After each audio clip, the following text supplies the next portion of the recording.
أعوذ بالله من الشيطان الرجيم.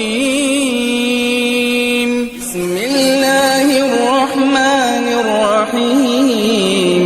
وما خلقت الجن والإنس إلا ليعبدون ما أريد منهم من رزق وما أريد أن يطعمون إن الله هو الرزاق ذو القوة المتين.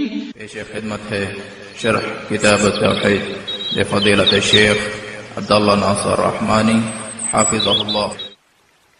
إن الحمد لله نحمده ونستعينه ونستغفره ونعوذ بالله من شرور أنفسنا ومن سيئات أعمالنا من يهده الله فلا مضل له ومن يضلل فلا هادي له وأشهد أن لا إله إلا الله وحده لا شريك له وأشهد أن محمدا عبده ورسوله. أما بعد فإن خير الحديث كتاب الله وخير الهدي هدي محمد صلى الله تعالى عليه وسلم وشر الأمور محدثاتها وكل محدثة بدعة وكل بدعة ضلالة وكل ضلالة في النار. من يطع الله ورسوله فقد رشد واهتدى ومن يعص الله ورسوله فقد ضل وغوى. اللهم صل على محمد وعلى آل محمد كما صليت على إبراهيم وعلى آل إبراهيم إنك حميد مجيد. اللهم بارك على محمد وعلى آل محمد كما باركت على إبراهيم وعلى آل إبراهيم إنك حميد مجيد. سبحانك لا علم لنا إلا ما علمتنا إنك أنت العليم الحكيم. رب اشرح لي صدري ويسر لي أمري واحلل عقدة من لساني يفقهوا قولي. وبعد.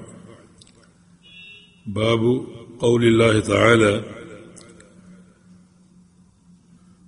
شیخ الاسلام کا یہ باب قرآن حکیم کی ایک آیت پر جو کہ سورہ نساء میں ہے پر قائم ہے، اور اس باب کا عنوان یہ ہونا چاہیے،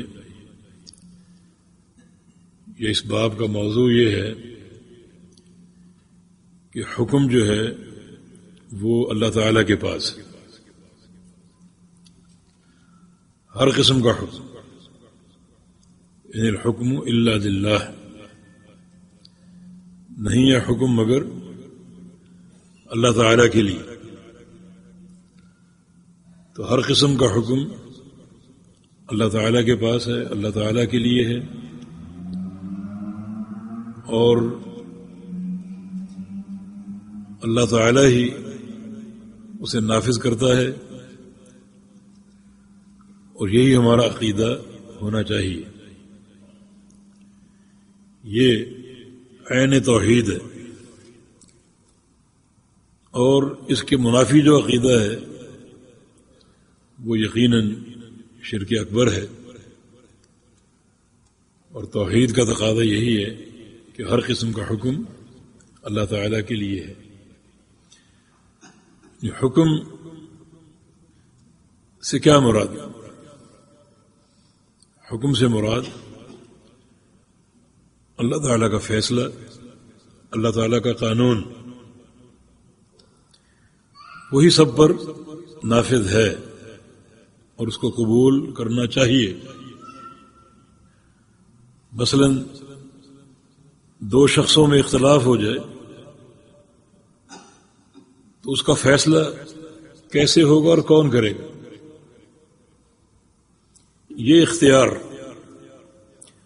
صرف اللہ رب العزت کے پاس. اس صورتحال میں خاص طور پہ اللہ تعالیٰ کے امر اور اس کے حکم کے بغیر کوئی دوسری صورت نہیں بنتی. مثلا کسی بھی مقام پر کوئی نظام ہے، حکومت کا نظام کہہ لو یا کسی بھی علاقے یا خطے کا نظام کہہ لو، اس نظام کی اساس کیا ہوگی؟ اللہ تعالیٰ کا حکم، وضعی قوانین نہیں، یا لوگوں کے بنائے ہوئے دستور نہیں، بلکہ صرف اللہ رب العزت کا حکم اور اسی کا قانون۔ اور یہ نقطہ اصل توحید، بلکہ توحید کے باب میں اس کی بڑی اہمیت ہے۔ بعض لوگوں نے تو اسے توحید کی چوتھی قسم قرار دی ہے، توحید حاکمیت، مگر توحید کی تقسیم میں حق یہی ہے کہ توحید کی 3 قسمیں جن کا ذکر بار بار ہو رہا ہے، توحید ربوبیت اور الوہیت اور اسماء و صفات۔ بعض لوگوں نے یہ ایک تقسیم ذکر کی ہے کہ چوتھی قسم توحید حاکمیت، لیکن یہ چوتھی قسم کا ذکر کرنا یہ غلط ہے۔ یہی تقسیم معروف ہے، تو پھر توحید حاکمیت کے بارے میں کیا کہا جائے گا؟ توحید حاکمیت کا تعلق انہی اقسام سے ہے جو ہم بیان کر رہے ہیں۔ اللہ تعالیٰ کا حکم اس کی تمام ملکوت پر نافذ ہے، کائنات پر۔ یہ حکم قدری و کونی ہے، بارش برسانا، کسی کو پیدا کرنا، کسی کو مارنا، رزق دینا، یہ اللہ کا حکم ہے اور یہی نافذ ہے۔ تو اس معنی میں حکم کا تعلق توحید ربوبیت سے، اور ایک حکم شرعی ہے، اللہ تعالیٰ کی شریعت کا نظام۔ نماز قائم کرو، زکوٰۃ دو، حج کرو، روزے رکھو، قربانی دو، ان سارے احکام کو ماننا یہ توحید الوہیت ہے۔ تو حکم یا حاکمیت الگ اس کو قسم شمار کرنے کی ضرورت نہیں، یہ ایک زائد چیز ہوگی، بلکہ توحید حاکمیت جو ہے یہ توحید ربوبیت سے بھی متعلق ہے اور توحید الوہیت سے بھی۔ اللہ تعالیٰ کا وہ حکم جس کا تعلق اللہ تعالیٰ کی کون اور کائنات سے، وہ متعلق ہے توحید ربوبیت کی۔ اللہ تعالیٰ کا وہ حکم جو اس کی شریعت سے متعلق ہے، اس کے اوامر، اس کے نواہی، وہ حکم متعلق ہے توحید الوہیت کی۔ تو الگ سے اس کو قسم بنانے کی ضرورت نہیں ہے، لیکن یہ بات حقیقت ہے کہ اللہ تعالیٰ کی حاکمیت یا اس کا حکم یہ توحید کے مسائل میں بڑا اہم مسئلہ اور بڑا عظیم یہ باب ہے۔ لا الہ الا اللہ محمد الرسول اللہ کا تقاضا یہ ہے کہ اللہ تعالیٰ کے حکم کو مانا جائے، اسی کو نافذ کیا جائے۔ اس کا انکار کفر ہے، اس حکم کے مقابلے میں کوئی حکم وضع کرنا، کوئی دستور قائم کرنا، یہ بھی شرک اور کفر ہے۔ اور صرف اللہ رب العزت کے حکم کو قبول کرنا، نافذ کرنا، یہ اصل توحید۔ جیسے کہ نبی علیہ السلام کی دعا وَمَاضٍ فِيَّ حُکْمُکَ، کہ مجھ پر تیرا حکم چلتا ہے، کسی اور کا نہیں۔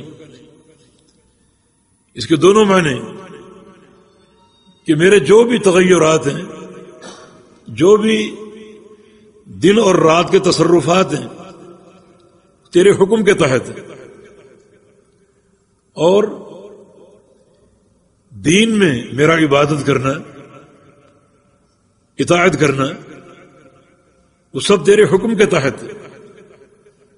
تو حکم اگر قدری و کونی ہے تو اس کا تعلق توحید ربوبیت سے ہے، اور حکم اگر شرعی ہے تو اس کا تعلق توحید الوہیت سے ہے، لہذا الگ سے توحید حاکمیت کی قسم بنانا ایک زائد اور فالتو چیز ہوگی۔